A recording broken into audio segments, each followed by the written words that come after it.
Zelia Esther Lara Medin Herrera. Zelia Fuerte Nikita.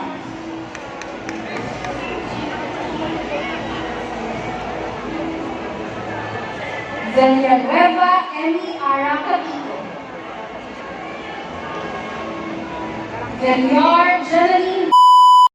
Bago nga po pala kami pumunta sa graduation niya dyan, ay pumunta nga po pala muna kami sa Barangka Drive para magpaayos ng hair and makeup niya. At galing pa nga po pala ako ng Batangas dyan. At dumating kami ng bahay ng before 12 o'clock. At sakto nga lang po ang dating namin dyan. Dahil ang oras ng appointment niya ay 12 noon. At ang oras naman ng graduation niya ay 5 p.m. Pero dapat 4 p.m. ay andun na sila.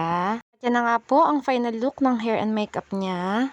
At ito naman po ang page ng pinag-ayusan namin. At yung aking pinaayos naman ay ang buhok lamang. Dahil ako na nag-makeup sa aking sarili. Meron naman ako mga makeup set at marunong din. At ito naman po ang final look natin. At nakalis nga po pala kami dyan sa bahay ng pinag-ayusan namin ng 1:30 p.m. At ayan, palis na nga po pala kami dyan ng bahay ng 2:20 p.m. Nagmamadali na nga po pala kami dyan dahil baka kami ay matraffic. At baka malit kami sa graduation. At ayan, dumiretso nga po pala kami ng Jollibee dyan para kumain. Dahil medyo napaaga kami at mabilis na ang biyahe. Wala pang 30 minutes bago kami dumating dyan. At halos third batch ng mag-graduate ay andyan. At mga kumakain nga rin sila bago pumasok. At ito nga po pala yung ticket na ipipresent bago pumasok sa loob. At nag-uulan nga rin po pala dyan bago kami pumasok. At buti na lang, may dalang ekstrang payong yung kaklase niya na si Kim. Pagpasok nga po namin dyan, ay pinaakyat na ng third floor yung mga parents. Yung oras nga po pala na pumasok kami dyan ay 4 p.m. Dito nga daw po muna kami sa third floor dahil hindi pa tapos ang second batch. Nagkakagulo pa nga po pala ang pila namin dito pagbaba ng second floor. Kaya medyo natagalan din ang oras namin pagbaba. At nakaupo nga po pala kami dyan ng 5:30 p.m. At nag-start naman ang program ng before 6 p.m. Ayun, kung nakikita nyo nga po, sobrang dami ng mga parents para umattend ang graduation ng mga anak nila.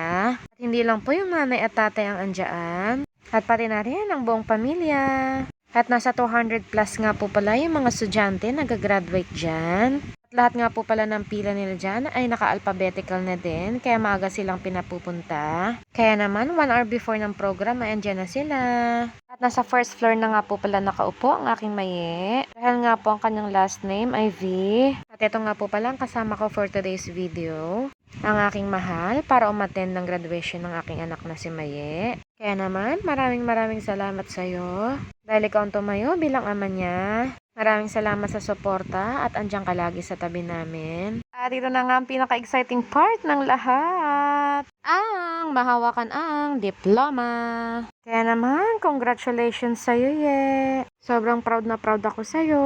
Lalong-lalo na ang iyong mami Lola Diday at Lolo Daddy Edok. Sobrang proud yung mga yun sa'yo. Maraming salamat sa'yo dahil natupad mo yung mga pangarap mo at pangarap ng buong pamilya. Lagi mong tatandaan na mahal ka namin. At dito lang kami para suportahan ka sa gusto mo. At sa nanay Lita, andyan din lagi na sumusuporta. At hindi pa niya nabutan ang graduation mo. Pero alam natin na andyan lang siya sa tabi natin. Kaya na kung saan ka man ngayon, maraming salamat sa'yo. At alam ko, proud na proud ka rin kay Maye. Miss na miss ka na namin, Nay. Tinigil ko nga po pala muna ang pag-voice over ko dyan. At naging emotional ako dahil naalala ko ang Nanay Lita. At sa family Masilungan, maraming salamat sa inyo. Sa Mami Amy at Kuya Mel, salamat din dahil habang wala ako, andyan kayo.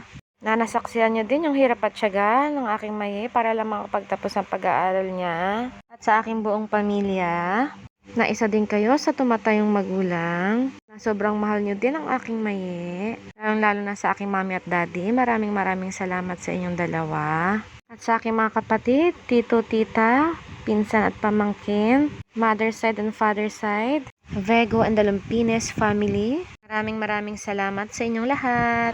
Vego, Mariel Joy.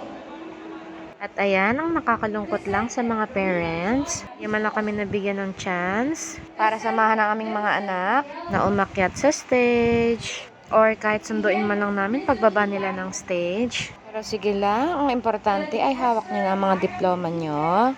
At yan yung kayamanan na walang makakakuha ng kahit sino man. Kaya congratulations sa inyong lahat at pati na rin sa mga parents. At ayan, natapos nga po pala yung graduation dito ng 9 p.m. At hindi na nga pala kami nakapagpakuha ng picture dyan sa loob ng aking mahal at si Maye. Dahil iba nga po ang exit ng mga estudyante at ng mga parents. At paglabas nga po pala namin dyan, ay sa parking na kami nagkita-kita. Dahil sa sobrang daming tao, ay hindi na namin nakita yung bawat isa sa amin. And after nga po niyan, ay sinelebrate na agad namin yung graduation ni Maye sa kay ni Rogers. At dyan na nga po kami dumiretso para mag-dinner. At dyan na lang din kami nagpakuha ng picture naming tatlo. At sa ating mahal na Panginoon, maraming salamat sa iyo at nakapag-graduate na ang aming Maye. At thank you Lord sa blessing. Kaya naman, hanggang dito na lang po muna ang ating vlog for today's video. At maraming salamat sa inyong panonood. And please like, follow, and share. Bye-bye!